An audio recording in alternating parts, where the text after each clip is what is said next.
స్క్రీన్‌లో కామెడీని పండించాలంటే ముందుగా గుర్తుకు వచ్చేది ఆయనే. మన పక్కింటి పాత్రలో నటించాలంటే జీవించేది కూడా ఆయనే. ఈ మధ్య కాలంలో ఆయన డైలాగులు మనకు గుర్తుండకుండా ఒక్క సినిమాను కూడా మనం గుర్తుంచుకోలేం. ఆయన మరెవరో కాదు, రావు రమేష్ గారు మనతో పాటు ఎన్టీవీ స్టూడియోలో ఉన్నారు. ఆయనతో బ్రహ్మోత్సవానికి సంబంధించిన మూవీ విశేషాలని పంచుకుందాం రండి. Hello sir. హలో అండి. ఫస్ట్ ఆఫ్ ఆల్ కంగ్రాచులేషన్స్ అండి, మళ్ళీ ఒక మంచి క్యారెక్టర్ చేశారు. Thank you. రైట్, ఎప్పట్లాగానే మళ్ళీ శ్రీకాంత్ అడ్డాలతో మీ కాంబినేషన్ లో ఫిల్మ్ వచ్చింది. ఎలా ఏమనుకుంటున్నారు, దీని గురించి ఏం చెప్తారు? చాలా ఆనందంగా ఉందండి. నేను మంచి పేరు వస్తుంది అనుకున్నాను, ఇంత మంచి పేరు వస్తుందని అందరూ ప్రతి వాళ్ళు. మహేష్ బాబు గారి సినిమా అవడం వల్ల దాని రీచ్, ఆడియన్స్ రీచ్ చాలా ఎక్కువ కదా, పెద్ద హీరో. సో అతని సినిమాలో మంచి క్యారెక్టర్ పడడం వల్ల నాకు చాలా మంచి పేరు వచ్చిందని ఫీల్ అవుతున్నాను. రైట్, అంటే ఈ క్యారెక్టర్ చేయడానికి మీరు ఎలాంటి ప్రికాషన్స్ తీసుకున్నారు? కొంచెం లావుగా బొద్దుగా అలా కనిపిస్తూ ఉన్నారు. అది చాలా శ్రీకాంత్ అడ్డాల్ గారు చాలా ట్రయల్స్ వేశారండి, ఒక 5-6 ట్రయల్స్, ఆల్మోస్ట్ 7-8 ట్రయల్స్. మళ్ళీ డిఫరెంట్గా ఉండాలి, సీతమ్మ ఉండకూడదు, ముకుందాలా ఉండకూడదు. మరి ఈ బ్రదర్స్, ఈ పెద్ద యాక్టర్స్ అందరికీ అన్నయ్యని, రియాలిటీలో వయసులో చిన్న నేను, ఎక్స్పీరియన్స్లో కానీ. సో వాళ్ళందరికీ డిఫరెంట్ షర్ట్స్ వేయించి, అవి వేయించి, వేయించి మళ్ళీ తీసి రకరకాల డెంటిస్ట్ దగ్గరికి వెళ్ళి రియల్గా మూతి ముందుకు రావాలని ప్రయత్నించి, అది వద్దని చెప్పి మళ్ళీ అవి తీయించేసి, మళ్ళీ నార్మల్గానే నోరలా తెరిచి ఉంటుంది సినిమాలో, ఇవన్నీ కూడా న్యాచురల్గానే పెడదామని తర్వాత ప్యాడింగ్ అది పెట్టుకొని, ఇంతమందికి అయినా షర్ట్ లేకుండా లాల్ చేయకుండా టీ షర్ట్ వేయించారు, ఎందుకంటే పాత సినిమా రిసెంబ్లెన్స్ రాకూడదని. సో అదొక డేరింగ్ స్టెప్, లాస్ట్ మినిట్లో అది ఇలా టీ షర్ట్ వేద్దాం. ఏం సార్ టీ షర్ట్ మరి పెద్దవాళ్ళు వీళ్ళందరికన్నా లేదు, అది వర్కౌట్ అయింది. సో ఇంత ఆలోచించి ఆ గెటప్, కళ్ళజోడులో వచ్చిన మార్పు, మళ్ళీ ముకుందాలాగా కనబడకూడదు, కళ్ళజోడు మూడింటికే ఉంటాయి, సీతమ్మ మళ్ళీ అదే ఏజ్, అదే ఫాదర్, వాళ్ళు అలాగనే ఎక్కువ బాడీ లాంగ్వేజ్ చూపించడానికి లేదు. కాకపోతే అది టోటల్గా ఎవరో వాటికి ప్రస్తావన లేదు, ఇది టోటల్గా నాకు యూనిక్, ఇంతవరకు నేను చెయ్యింది అని వచ్చింది నాకు. రైట్, సో శ్రీకాంత్ అడ్డాల, రావు రమేష్, మీ కాంబినేషన్ ఏంటి? 4 సినిమాలు కలిసి చేస్తూ ఉన్నారు, ఏంటి మీ మధ్య ఉన్న సీక్రెట్? మళ్ళీ అన్నీ కూడా మంచి పేర్లు వచ్చాయి మీకు. అందువల్లే అదే అది ఓపెన్ సీక్రెట్. బాగుంది కాబట్టి ఇంకో దానికి వెళ్ళారు, ఇంకా మళ్ళీ బాగుంది కాబట్టి నెక్స్ట్ ముకుందాకి వచ్చాం. అలాగైనా ఊహించుకున్నారు. సో ఎందుకో ఆయన లక్కీగా నాకు పడ్డాయి ఆ క్యారెక్టర్స్, ఆయన దృష్టి పడి. అదే అంతే అంటారు, ఇంకంతకు మించి ఏం లేదంటారు. ఏమన్నా అండి, ఇప్పుడు ఇంకోళ్ళకి వచ్చినా చేస్తారు కదా, నాకు వచ్చింది అదృష్టం. అంటే క్యారెక్టర్ని మీకు చెప్పినప్పుడు మీరు దాన్ని చూస్ చేసుకుంటారా, మీకు చెప్పిన క్యారెక్టర్ని, లేదంటే నేను ఇది కాదు ఇది చేసుకుంటానన్న స్వతంత్రం మీకుందా మీ ఇద్దరి మధ్యన? శ్రీకాంత్ అడ్డాల్ గారి టైప్ ఏదంటే అండి, ఆయన ఇది చెప్పారో అదే లాస్ట్కి. ఓకే, ఫస్ట్ ఒకటి అనుకున్నారు ముకుందాలో, కానీ ఇంకోటి ఇచ్చారు. అలాగే ఇందులో ఇదని ఫస్ట్ నుంచే ఫిక్స్ అయ్యారు, ఆయన ఫిక్స్ అవుతారు ఇదని. ఓకే, అలాగే ఇచ్చారు నాకు. అలాగే ముకుంద అంతే. సీతమ్మ కూడా జస్ట్ సీతమ్మ ఫస్ట్ ఇంకో క్యారెక్టర్ అనుకున్నారు, బికాజ్ ఏజ్ ఎక్కువ, ఎలాగ హోల్డ్ చేస్తాడా రావు రమేష్. నాజర్ గారు అయితే బాగుండేది కదా, ఇంకెవరన్నా పెద్దవాళ్ళు అయితే బాగుండేది కదా. వాడు లేదండి, నాకు కావాల్సినట్టు ఆ తెలుగు, ఆయన నేటివ్ మన తెలుగు వచ్చేసరికి అక్కడ ఒక టిపికాలిటీ ఉంటుంది, అర్థం చేసుకొని మనం చెప్పడంలో. అప్పటికి కానీ ఆయన మనం పండదు, సో దానివల్ల కూడా ఉంటుంది. అలాగా అది ఎప్పుడైతే సీతమ్మ నాకు అంత ప్లస్ అయిందో, అది క్యారీ అయిందో, నెక్స్ట్ దీనికి వచ్చాను. అది కూడా నేను ముకుందాలో కూడా నేను కాదు వేయాల్సింది, ఇంకా వేరే వాళ్ళని చాలామంది చూశారు. ఇక్కడ ఫైనల్కి వచ్చేసరికి నాకు వచ్చింది అదృష్టంగా. ఇది ఫస్ట్ నుంచే వాళ్ళు అనుకున్నారు, మావయ్య పాత్ర అనేసరికి మహేష్ బాబు గారు కూడా అందరూ రావు రమేష్ కరెక్ట్ అని వాళ్ళు ఫీల్ అయ్యి వేసింది. అంటే రావు రమేష్ గారు ఎలా క్యారెక్టర్ని చూడగానే అందులో ఒదిగిపోతారు? అంటే మీరు డైలాగ్ డెలివరీ చెప్తూ ఉన్నప్పుడు అందులోకి మేము లీనమైపోతాం. మామూలుగా సినిమా చూస్తూ ఉన్నప్పుడు ఆ క్యారెక్టర్లో లీనమైపోయి మమ్మల్ని అంటున్నారేమో అన్నంతగా, మెప్పించేంతగా ఎలా యాక్ట్ చేస్తారండి? అలా ఏమనుకోండి, అది ఎందుకో పట్టుబడుతుందండి, అది ఎలాగో తెలియట్లేదు. మీరు అంటున్నారు కాబట్టి అనిపిస్తుంది. నేను మాత్రం ఒకటి మాత్రం అనిపిస్తుంది, తెలియకుండా జరుగుతుంది. డైరెక్టర్ గారు చెప్తుంటే వింటానండి, ఏ డైరెక్టర్ చెప్పిన.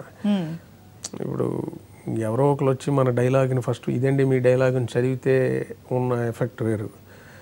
డైరెక్టరే ఏదన్నా చెప్తున్నాడు అనుకోండి, అతనిదే రైటింగ్ అయ్యి అతను చెప్పేటప్పుడు, లేకపోతే ఒక రైటర్ తాలూకు ఎక్స్ప్రెషన్, రైటర్ రాసిందే చెప్తున్నాడు, అందులో సోల్ ఉంటుందండి, అందులో కసి ఉంటుంది, అందులో తెలియని, అది మనం అది చెప్తుంటేనే మనం కనెక్ట్ అయిపోతాం. ఆ కనెక్టివిటీకి ఆ రిథమ్కి మన టేక్ ఆఫ్ నుంచి ఆ రిథమ్ నుంచి ఉంటుంది మనకు తెలియకుండానే అది కనెక్ట్ అయిపోతాడు ఆడియన్. అంటే నా అనుభవంలో నేను తెలుసుకుంది. ఎవరో చదివితే ఒక వినడం, అతను మాడ్యులేట్ చేసి వినడం, మనకు అర్థమైంది ఇంకోలా చెప్పడం, దానికన్నా నేను డైరెక్టర్స్ కానీ లేకపోతే రైటర్స్ కానీ చెప్తుంటే ఉన్న దానిలో ఈజీగా సీపిన్ అయిపోతాం, లోపలికి ములుగుతాం. అలాగే అది వెంటనే కనెక్ట్ అవ్వడానికి చాలా ఉపయోగపడుతుంది ఆడియన్కి. అందులో చిన్న వేరియేషన్ కూడా దొరుకుద్ది చెప్పేటప్పుడు. చిన్న స్లాంగ్ కానీ చిన్న గ్యాప్ కానీ ఏదో చెప్పేటప్పుడు ఒక మ్యాజిక్ జరుగుతుంది, ఒక మెరుస్తుంది వాళ్ళు చెప్తుంటే. అబ్బా దీనిలో ఉందన్నది మనకి అర్థమైపోయిగానే తెలియకుండానే మనం అందులోకి వెళ్తాం. ఆ ఫామ్లో ఉన్నప్పుడు నాకు అనిపిస్తుంది. కొత్త బంగారు లోకంలోని క్యారెక్టర్ కూడా మీకు మంచి పేరు వచ్చింది. ఆ క్యారెక్టర్ గురించి ఏం చెప్తారు? సేమ్ ఇలాగేనండి, అది మళ్ళీ మంచి పేలుతుంది అనుకున్నాక అంత పేలుతుంది, బ్లాస్ట్ అయిందట. ఒక లెక్చరర్ క్యారెక్టర్ బ్లాస్ట్ అవడం అనేది రేర్. కామెడియన్స్ ఉంటుంది లెక్చరర్ క్యారెక్టర్లో, కానీ లెక్చరర్ చెప్పేది వినాలి అంటే చాలా కష్టం. ఈ ఆడియన్స్ కుర్రోళ్ళకి అది విపరీతంగా పేలింది. అది శ్రీకాంత్ అడ్డాల గారి గొప్పతనం అది. ఆయన కూడా ఒక లెక్చరర్గా ఉండి ఇచ్చాడు కట్టి ఇలా ఉంటే కుర్రోళ్ళకి ఇలా చెప్పాలనుకున్నవన్నీ ఆయన పెన్ చేసి డైలాగ్స్ అవి.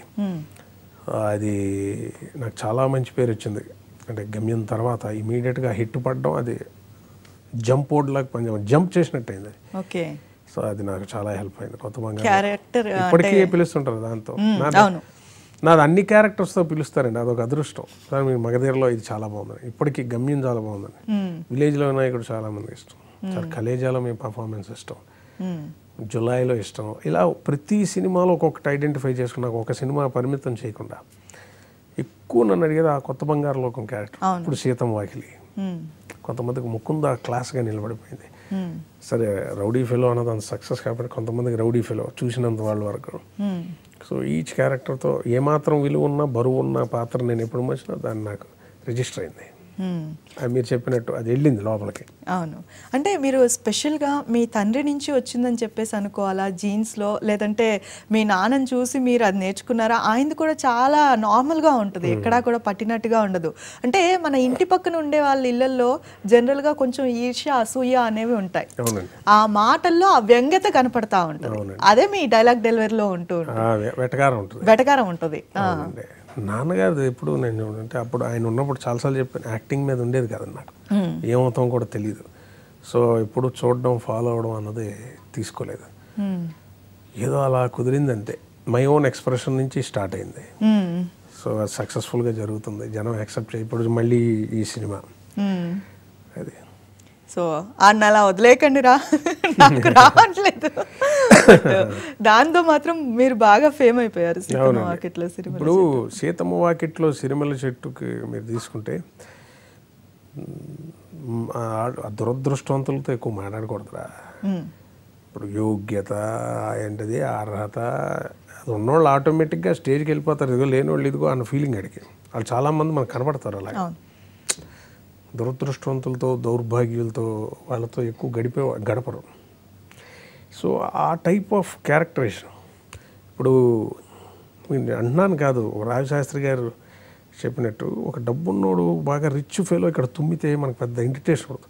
బాగా లో క్లాస్ అతను ఎక్కడెక్కడన్నా తుమ్మేటంటే కోపం వస్తుంది మనకి, బాగా ఆడతలు పడటం. మనిషికి ఎప్పుడు ఒక రకమైన ఆ గ్యాప్ ఉంటుందండి.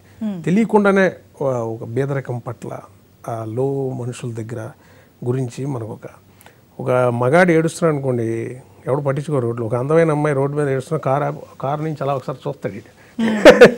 మీకు ఆ వేరియేషన్ ఉంటుంది ప్రతి దానిలో. సో వీడి సీతమ్మ వాకిలి క్యారెక్టర్ అంటే దౌర్భాగ్యులు దురదృష్టవంతులతో కాదు మన అదృష్టవంతులు అనే ఫీలింగ్ అది. ముకుందాకి వచ్చేసరికి నేనే నాదే. నేను చాలా తెలివైన అవతలోడు చాలా తెలివిలేనాడు. అందుకే మీకు సైన్స్ తెలుగు వాడతాడు, వ్యాసార్థం ఎంత, మీ చుట్టుకొలత ఎంత, ఘనపరిమాణం ఎంత. అసలు ఈ మాటకాడు అవతలోడు మాట్లాడలేడు. బట్ ఏంటి మన బ్రహ్మోత్సవంకి వచ్చేసరికి అసంతృప్తి, వీళ్ళ లైఫ్లో ఎప్పుడు చూసినా ఏం మాకెవరండి, మేము కాదా గొప్ప, నువ్వేనా గొప్ప, ఏంటి గొప్ప, అసలు మనల్ని ఏంటి అనగదొక్కుతారేంటి. ఇది ప్రతి వాళ్ళ లైఫ్లో ఉంది.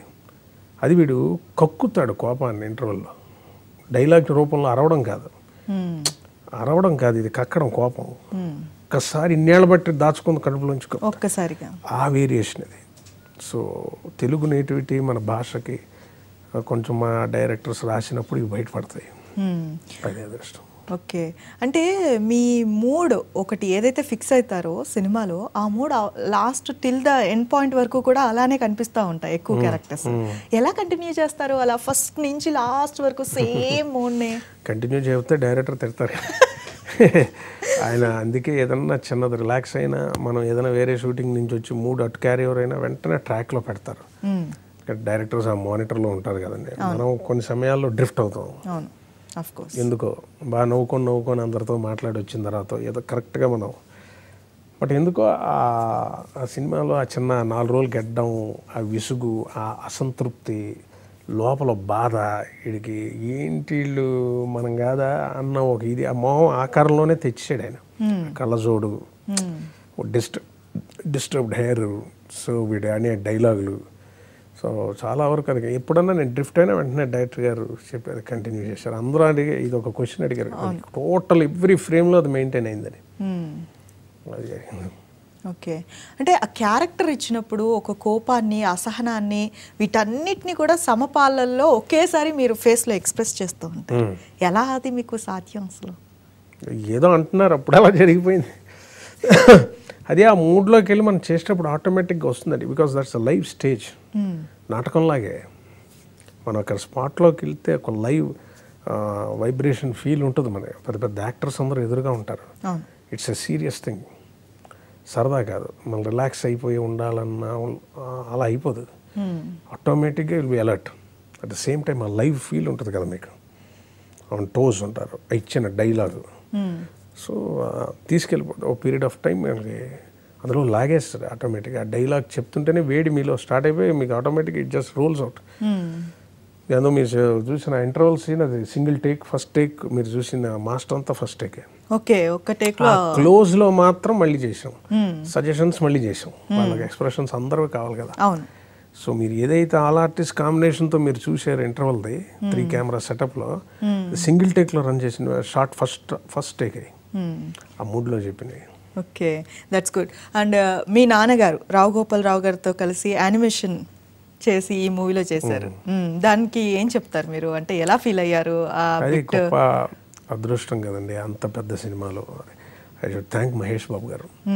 అంటే అది ఆయన ఒప్పుకున్నారు. ఆయన చాలా open minded and is very, నాన్నగారు డేరింగ్ అండ్ డాషింగ్ కృష్ణ గారు అంటారు కదా, అలాగే ఇతను కూడా ఈజ్ వెరీ ఓపెన్. అందుకే ఈ సినిమా కూడా ఆయన ఇష్టం కొద్ది చేసింది. ఆయన ప్రతిదాన్ని హీ వెల్కమ్స్. ఓకే. తను ఏది కూడా ఇంటర్ఫియర్ అయిపోయి he just leaves it of. అతని మీద ఉన్న అతని కాన్ఫిడెన్స్, సినిమా బాగా రావాలని కోరుకునే మనిషి అతను, గొప్ప హీరో. సో అతను ఒప్పుకోబట్టి అది ఇట్స్ ఎ గ్రేట్ ట్రిబ్యూట్ కదండి. ఆల్మోస్ట్ నాన్నగారు లేరు, కానీ ఆయనతో ఏదో కలిసి ఆ 2-3 బిట్స్ నటించినట్టు అనిపించింది. అంటే స్పాట్లో లేరు, రెండూ కలిసి అదే చూపిస్తుంటే నాకు నవ్వు. ఇంకోళ్ళు ఎవరో డబ్ చేశారు, అది ఒక గొప్ప విషయం కదా. మళ్ళీ ఒకసారి నాన్నగారిని చూసుకున్నట్టుగా అందరూ ప్రజలందరికీ కూడా ఒకసారి హీరో గారికి అందరికీ దానికి ఎన్నో చాలా థ్యాంక్స్ చెప్పాలి. అండ్ అందరూ కూడా పెద్ద పెద్ద హీరోయిన్స్, ఆ తర్వాత క్యారెక్టర్ ఆర్టిస్టులు కావచ్చు. ఈ మూవీలో అంటే సెట్స్లో ఎలా జరిగిపోయింది, ఆ సందడి ఎలా ఉండింది అసలు?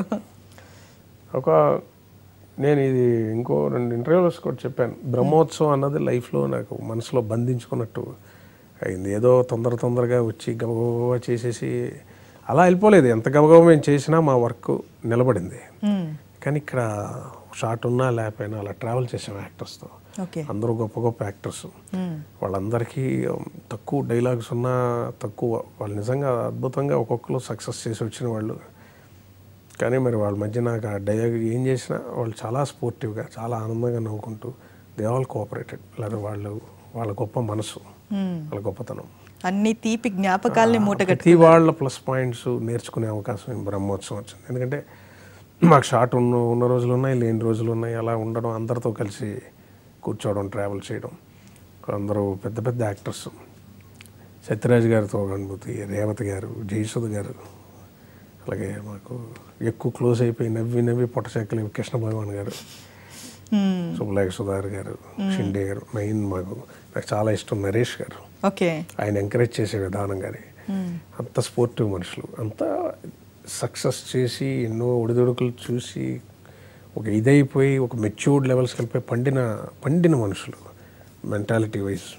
వాళ్ళందరితో కలిసి క్యారెక్టర్ చేసి వాళ్ళు సక్సెస్ అనిపించుకోవడం చాలా ఆనందం. రైట్. అండ్ కుటుంబం విషయానికి వస్తే ఇప్పుడు అన్ని న్యూక్లియర్ ఫ్యామిలీస్ అవుతూ ఉన్నాయి. పెద్ద కుటుంబాలు లేకపోతే కుటుంబం అంతా కలిసి ఉండాలన్నది 60లో ఓకే, బట్ ఇప్పుడు సాధ్యమవుతుందని చెప్పేసి అంటారా? ఉందా ఆ పాసిబిలిటీస్? అసలు ఇప్పుడు పాసిబిలిటీస్ కొన్ని ఉన్నా లేకపోయినా కొన్ని మంచి చెప్పాలనుకునే వాళ్ళు చెప్తుంటారు. ఇప్పుడు మా అమ్మ అన్నట్టు ఎవరో ఇప్పుడు ఆ ప్రవచనాలు ఉంటాయి, చాగంటి కోటేశ్వరరావు, గరికపాటి నరసింహరావు వీళ్ళు చెప్తుంటారు, అమ్మ ఇవన్నీ ప్రాక్టికల్గా ఉన్నా లేకపోయినా అడవిలో వర్షిస్తుందంటే వర్షం ఆగదు, అది దాని బాధ్యత. దాని ఎక్కడో ఎవరో దానివల్ల బెనిఫిట్ పొందేవాడు ఉంటాడు, లేదని ఉన్నాడు, ఎవరో మారేవాడు ఉంటాడు, థింక్ చేసేవాడు ఉంటాడు. వాళ్ళు చేయరు కదా అని చెప్పేసి వాళ్ళు ఉండరు, చెప్తారు అంతే. ఎప్పటి నుంచో అనాది నుంచి పెద్ద పెద్ద వాళ్ళు ఈ భూమి మీద దిగి చేసినట్టే అలా మంచి కార్యాలు వాడు నాకు ఏంటది మనకి ఆ రిఫ్లెక్స్ వస్తుందని ఎవరు చేయరు, చేసుకుంటూ వెళ్ళిపోతారు, మంచి చెప్పుకుంటూ వెళ్ళిపోతారు, అలాగ అనవసరం. అలాగా ఇది బిజినెస్ అయినా కూడా మంచివి తీయాలనుకోవడం చాలా, చెడు వైపు నించోవడానికి కొంచెం పిరికితనం చాలకి మంచి వైపు నిలబడాలంటే ఖచ్చితంగా ధైర్యవంతుడై ఉండాలి. దానికి తీయాలంటే ఎన్ని కోట్లు పెట్టి సినిమాలు తీయాలంటే ప్రొడ్యూసర్కి కానీ అట్లీస్ట్ మన సంస్కృతి ఒక చరిత్రనైతే మన ముందు తరాలకి అంత ధైర్యం లేకపోతే వీక్నెస్ల మీద బేస్ అయ్యి వస్తుంటాయి, అది తప్పు, అది వ్యాపారం. బట్ దీని మీద ఇలాంటి సినిమాలు తీయాలంటే మంచి చెప్పాలి, దీని ఇలా కలిసి ఉండడం వల్ల ఇంత మంచి ఉంది, ఇది ఆలోచించండి అని చెప్పడానికి ఖచ్చితంగా మంచి వైపు నిలబడే మనిషి ఉండాలి.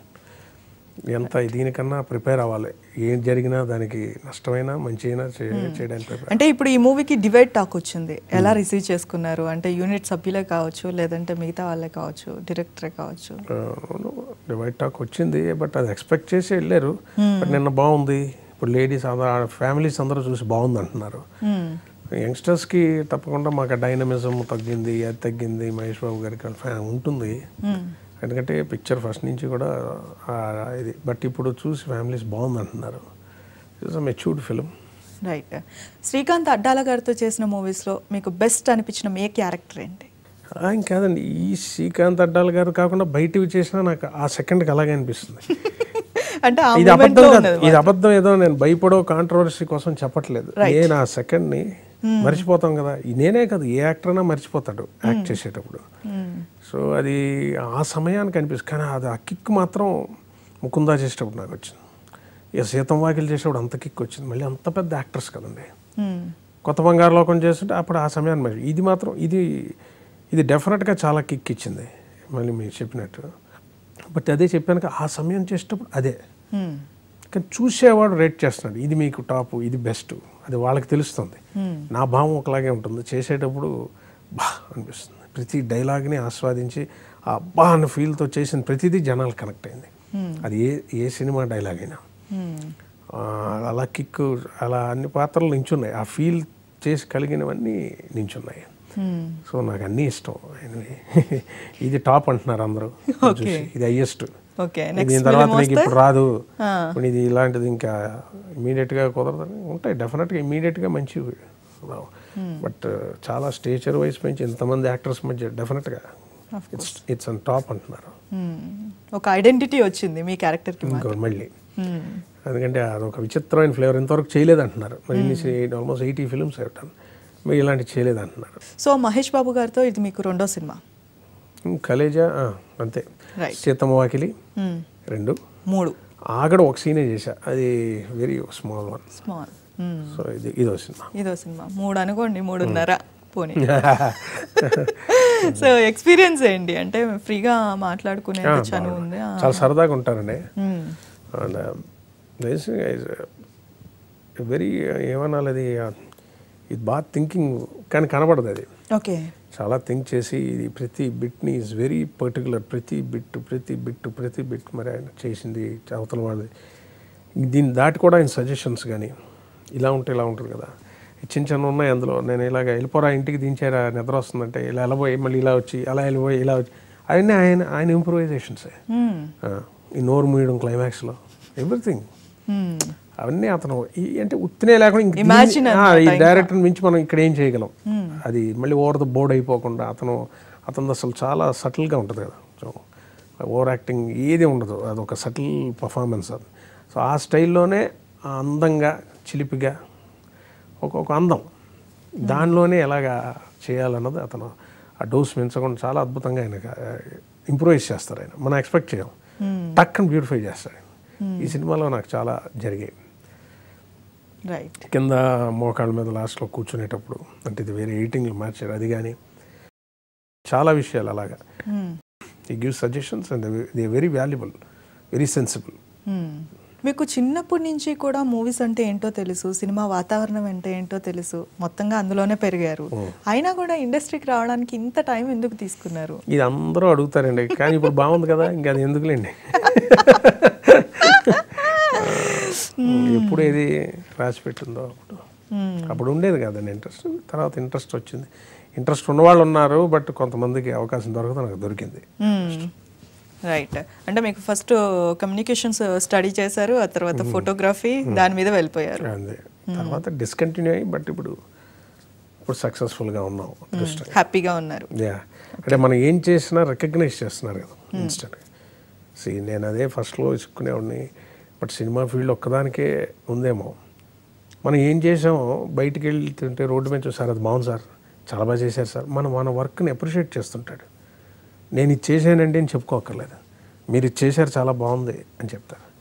సో అది చాలా అదృష్టం అనుకుంటాను ఈ ఫీల్డ్, అన్ని ఫీల్డ్స్లో కదా. అలాంటి అప్రిసియేషన్ ఉండదు కూడా, బట్ ఉన్న ఎంత చేసినా గది వరకు, ఆ నలుగురు వరకు, 10 మంది వరకు, ఆ 100 మంది వరకు, అంతే, ఆ 300 మంది వరకు. మళ్ళీ చూస్తే వాళ్ళు చాలా పెద్ద సాధనలు ఉంటాయి, మామూలు సాధనలు కాదు. వాళ్ళ సాధన చేయాలంటే 100 కోట్లు 1000 కోట్లు, ఇది ఏమీ కాదు. కానీ ఇది చిన్నది చేసిన స్క్రీన్లో ఆర్టిస్ట్కి చాలా బాగా చేశారు సార్, పలానా సినిమా బాగుంది సార్ అంటే ఒక్కసారి మనం వెనక్కి వెళ్ళి మన వర్క్ని ఒకసారి గుర్తు చేసి అప్రిషియేట్ చేస్తాడు. పెద్ద పెద్ద వాళ్ళకి కూడా, మా పెద్ద విషయాలకు కూడా వెనక్కి వెళ్ళి అది మర్చిపోతారు కదా. ఒక్క మనకి చూడగానే ఎందుకో అలా నవ్వుతాడు, ఎందుకో నవ్వు అవ్యాజ, ఎవరో తెలియపోయినా మనల్ని మాత్రం పలకరిస్తూనే ఉంటారు. వాడికి హ్యాపీ ఫీల్ అవుతాడు ఒకసారి. ఆ మాత్రం హ్యాపీనెస్ ఒక ఆర్టిస్ట్ని చూస్తే రావడం అనేది ఒక పూర్వజన్మ సుకృతం. మా అమ్మ చెప్పినట్టు నేను కరెక్ట్. అది నాటక రంగం అంటే ఇష్టం అంటారా, సినిమా రంగం అంటే ఇష్టం అంటారా? ఏది మీకు ఒకవేళ రెండిట్లో ఒకదానికి ప్రాధాన్యత ఇవ్వాల్సి వస్తే దేన్ని ఎంచుకుంటారు? సినిమా. ఈ కమర్షియల్ మెయిన్ స్ట్రీమ్ కదండి. నాటకం అన్నది అది non commercial, pure art form. దానికోసమే బతికిన వాళ్ళు ఉన్నారు. సో దాని నుంచి సినిమా అన్నది బిజినెస్. ఇప్పుడు జనాలకి updation is more technology oriented. So డెఫినెట్గా సినిమా అన్నది, నేను నాటకం వేయలేదు ఇప్పుడు, నేను డైరెక్ట్గా సినిమాకే కదా వచ్చాను. రైట్. రావు రమేష్ గారు, ఇలాంటి బ్రహ్మోత్సవం లాంటి సినిమాస్ తీసినప్పుడు మనకేంటంటే మెల్లిగా ఫస్ట్ జనాలకు ఎక్కదు, ఆ తర్వాత మెల్లిమెల్లిగా అది పాస్ ఆన్ అవుతూ ఉంటుంది బ్లడ్లోకి. సో ఫస్ట్లో ఒకలాంటి నెగిటివ్ టాక్ వచ్చినప్పటికీ ఇప్పుడు పాజిటివ్గా దానికి అట్రాక్ట్ అవుతూ ఉన్నారు. సో ఎలా ఉందంటారు ఇప్పుడు? బాగుంటుంది కదండి. ఇప్పుడు ఆటోమేటిక్గా ఇప్పుడు ఈ ఫ్యామిలీ ఎలాగంటే విసుగెత్తదో, అన్నం ఎప్పటికీ విసుగెత్తదు. అవును. ఇప్పుడు మధ్యాహ్నం తినొచ్చాను ఫుల్గా, మళ్ళీ నైట్ తినాలిగా, విసుగెత్తదు. అన్నం ఎలా విసుగెత్తదో, ఫ్యామిలీస్, రిలేషన్స్, వీటిని కొట్టిపారేయలేం, ఇవి విసుగెత్తదు. స్లో ఉంటాయి కొన్ని కథనంలో చెప్పడంలో, కొన్ని అన్న ఫామ్ జరిగి ఉండొచ్చు లేకపోతే, బట్ అల్టిమేట్గా ఇప్పుడు ఇంకా షార్ప్ చేశారు. సో అన్నీ ఇప్పుడు ఇంకా ఇప్పుడు అందరు లేడీస్ ఫ్యామిలీస్ చూసిన బాగుంది బాగుంది బాగుంది. సో ఇవి మీరు చెప్పినట్టు it's a kind of slow ఇది, వెంటనే పంచ్ డైలాగ్స్ వేసే వాళ్ళకి ఇమీడియట్గా ఎంథ్యూజియాస్టిక్గా ఎనర్జెటిక్గా ఉండలేకపోవచ్చు. బట్ బాగుంది అంటున్నారు కాబట్టి ఆనందంగా ఉంది. పికప్ రైట్, టాక్ బాగుంది. సో మీరు చేసిన క్యారెక్టర్స్ కాకుండా మిగతా వాళ్ళు చేసినవి కావచ్చు, లేదంటే ఫిలిమ్స్లో రీసెంట్గా వస్తున్నవి కావచ్చు, ఇలాంటి క్యారెక్టర్ నేను చేస్తే బాగుండేది అని ఏదైనా అనిపించిందా? మీరు చెప్తారు, నాకు ఏది అనిపించలేదు, నాకు వచ్చిన క్యారెక్టర్ నేను ఇన్వాల్వ్ అయిపోయి చేస్తాను. నిజానికి అదే, నిజంగా నేను సినిమాలు తక్కువ అని చూడడం, నాకు సంతృప్తిగా ఉందండి. నాకు వచ్చే క్యారెక్టర్స్, నాకు నెగిటివ్ క్యారెక్టర్స్ ఇష్టం, కానీ అవి చేయొద్దని బయట అందరూ చెప్తుంటారు. బాబు మీరు చేయకండి, మీరు మంచి చెప్తే వినాలని ఉంటుందని. కానీ నాకు ఇప్పుడు మంచి చెప్పినందుకే స్లో అవుతుంది సినిమా. మంచి వైపు నిలబడినప్పుడల్లా ఏదో ఒక నెగిటివ్ అనేసరికి దాని అప్లాస్ వేరు, దాని ఇది వేరు. ఇప్పుడు ఇది నెగిటివ్ కాదు, ఇతని థాట్ నెగిటివ్, కానీ దానికి అది వాస్తవం కదా. సో అలాగా అది ఇది రెండు మిక్స్చర్ ఆఫ్ క్యారెక్టర్స్ చేయాలని నా ఆశ. అది వచ్చి అందులో ఏ డెప్త్ ఉన్నా, ఏ వేరియేషన్ ఉన్నా నాకు ఇష్టం. ఇది అని చెప్తే ఎన్నో ఉన్నాయి కానీ ఇప్పుడు ఏం చెప్తాం. రైట్. రావు రమేష్ గారికి ఖాళీ దొరికితే ఏం చేస్తారు? ఆ టైంని ఎలా స్పెండ్ చేస్తారు? ఏం చేయనని ఇంట్లో కూర్చుంటాం అంతే. అలాగా ఇంట్లో కూర్చొని అలా టీవీ చూస్తూ పిల్లలతో అయినా ఆడుకుంటా, ఎప్పుడైనా ఫ్రెండ్స్తో ఫోన్ చేసి బయటికి వెళ్తాను, అలా గడిపేస్తాను. ఇంకెక్కడికి వెళ్దాం, మళ్ళీ సినిమాలు ఏమి చూడడం. ఇక్కడ షూటింగ్ నుంచి వచ్చాక మీరు నమ్మితే నమ్మను కానీ ఆ భ్రమ పోయింది సినిమా మీద. ఓకే. వన్స్ చేసినంత వరకు అది చేస్తుంటేనే కిక్ నాకు, డబ్బింగ్ చెప్పినంత అయిపోద్ది. ఇక మళ్ళీ దాని మీద ఉండదు నాకు. ఇంకా నెక్స్ట్ అంతే. అది చేస్తున్నంతసేపు మాత్రం ఐ ఎంజాయ్ లాట్. తెలియకుండా ఆ ఫీలింగ్ మాత్రం ఆర్టిస్టులకే దొరుకుతుందేమో. అంటే మనం అన్నీ మర్చిపోతాం కదండి. ఓ మెడిటేషన్లో చేసేలాగా వాళ్ళకి కొంతసేపు మ్యూజిషియన్ వాయిస్తుంటారు, గంట వాయిస్తే కొంతసేపటికి ఆ జీవన్యాసం వస్తుంది. ఆ ఫీల్డ్లోకి వెళ్ళిపోయాక వాళ్ళకి ఏం తట్టదు, పక్కన ఏం జరుగుతుంది ఏం తెలియదు, వినబడదు. సో యాక్టింగ్ కూడా ఒక ఫామ్లోకి వెళ్ళేసరికి మనకి అద్భుతమైన ఫీలింగ్, ఏం మర్చిపోతాం, ఎదురుకంతా మసకైపోద్ది, ఏం తెలియదు ఏముందో. ఆ ఫామ్లో మనం చేస్తుంటాం, అది కనెక్ట్ అవుతాడు ఆడియన్. ఆ స్థితి అద్భుతం.